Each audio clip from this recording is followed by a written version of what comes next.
ETV win ఒరిజినల్స్తో Naresh గారు మళ్ళీ మన ముందుకు రాబోతున్నారు. సో ఆయన మనతో పాటు ఉన్నారు, ఒకసారి మాట్లాడదాం. సో సార్, ఇటు ఓటీటీ చేస్తూ ఒకటి సినిమాలు చేస్తూ, సో ఓటీటీకి సినిమాలకి మీకు డిఫరెన్స్ ఏం కనిపించింది?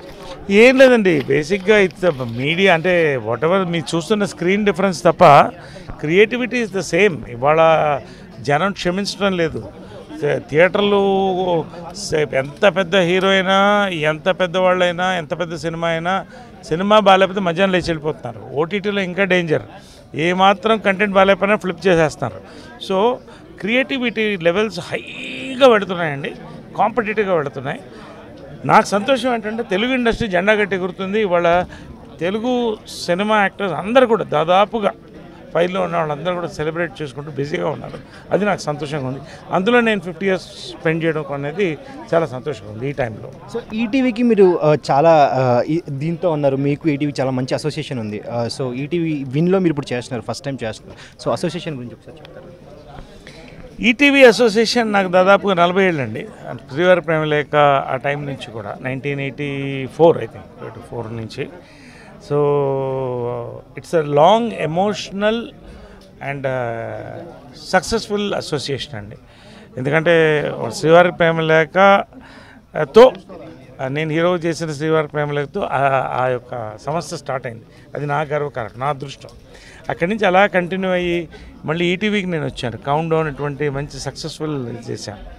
అది దాని తర్వాత మళ్ళీ ఇప్పుడు ఈటీవీ విన్లో ఓటీటీలో కూడా కంటిన్యూ అవుతున్నాను.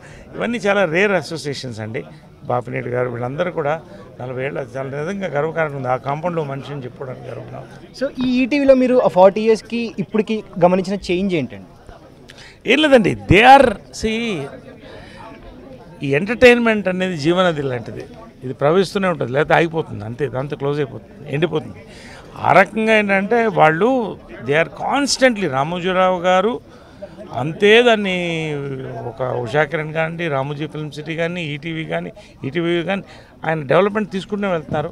వారసులు కూడా ఇవాళ ఖచ్చితంగా దానికి ఇంకా ముందుకు తీసుకెళ్తారు. ఇది 10 కాలాల పాటు ఇటువంటి సంస్థలు బాగుండాలని 50 years కంప్లీట్ అయిపోయింది కాబట్టి, సో ఈ 50 years గోల్డెన్ యాక్టింగ్ ఇయర్ కాబట్టి మీది. సో ఈ 50 golden years యాక్టింగ్లో మీరు నేర్చుకున్న విషయం ఒకటి ఉంది అంటే అది ఏమంటారు సార్? ఏం లేదండి, యాక్టర్స్ భూమి మీద నిలబడాలి. గాల్లో కత్తి సాము గాల్లో చేయకూడదు. నేను చేశాను, దెబ్బలు తిన్నాను, నేర్చుకున్నాను, లక్కీగా బతుకున్నాను అండ్ హెల్తీగా ఉన్నాను, వాళ్ళ ముందుకెడుతున్నాను. భూమి మీద మనం ఉండాలండి. మనం కూడా మనుషులమే అని మనం తెలుసుకోవాలి. రెండోది ఏంటంటే 10 మందికి మనం మంచి చేయాలి, 10 మందితో సంతోషంగా ఉండాలి, మంచి సత్సంబంధాలు మెయింటైన్ చేయాలి. ఇది ఉన్నప్పుడు, క్రియేటివిటీ ఉన్నప్పుడు మనం 10 కాలాల పాటు ఉంటాం. సో సినిమా వాళ్ళు రాజకీయాల్లో కూడా రాణిస్తున్నారు. సో ఏపీలో డిప్యూటీ సీఎం మనకు సినిమా మనిషి అవ్వటం, సో దీన్ని ఎలా చూస్తారు? సో అక్కడ సినిమా ఎలా అభివృద్ధి చెందాలని మీరు కోరుకుంటారు? అంటే ఇవాళ సినిమాకి రాజకీయాలకి సత్సంబంధాలు కొన్ని దశాబ్దాలుగా జరుగుతున్నాయి, స్వర్గీయులు రామారావు గారి దగ్గర నుంచి. కానీ ఇవాళ ఇటువంటి ఒక రాష్ట్రంలో ఒక మార్పు కోసం పవన్ కళ్యాణ్ గారు ఖచ్చితంగా ఆయన దమ్మున్న వ్యక్తి అని నాకు తెలుసు. ఆయన నిలబడ్డాడు, గెలిచాడు, గెలిపించుకున్నాడు, ఒక కొత్త ఒరవడి సృష్టించాడు. ఖచ్చితంగా డిప్యూటీ సీఎంగా ఇంకా ఎదిగి సీఎం స్థాయికి కూడా వెళ్ళాలని నేను మనస్ఫూర్తిగా ఆయన ఒక అభిమానిగా నేను ప్రార్థిస్తున్నాను. Thank you sir, all the very best.